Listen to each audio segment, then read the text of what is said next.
కొన్నిసార్లు ఏంటంటే social media will create this కి అక్కడ ఉన్నదే, ఇప్పుడు ఒక నలుగురు ఏదో కమెంట్ చేశారు అనుకోండి, అదే నేనేమో, దట్ ఈస్ మీ, నాకు వాల్యూ లేదు, లేకపోతే బాడీ షేమింగ్ చేయడమో, ఓకే నేను అసహ్యంగా ఉన్నాను, నేను ఇలాంటివి చేయకూడదు అంటే చాలా హోప్స్తో they will create some content. కానీ ఇలాంటివి వచ్చినప్పుడు ఏంటంటే నేను ఇంకా ఇప్పుడు టీనేజ్లో వాళ్ళు ఎస్పెషల్లీ బాగా ఎఫెక్ట్ అవుతారు అనమాట. బాగా ఎఫెక్ట్ అయ్యి సూసైడ్ అటెంప్ట్ కూడా ఎవరికి చెప్పలేక, అంటే నన్ను ఎవరు ఇష్టపడట్లేదు, ఇలాంటివన్నీ వచ్చేసి అలా చేసుకునే పరిణామాలు కూడా ఉన్నాయి.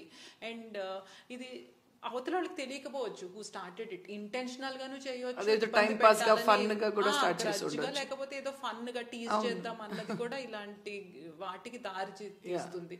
So this is very sensitive issue and everybody should be aware of it.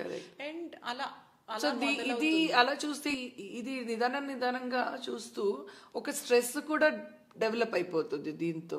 అవును.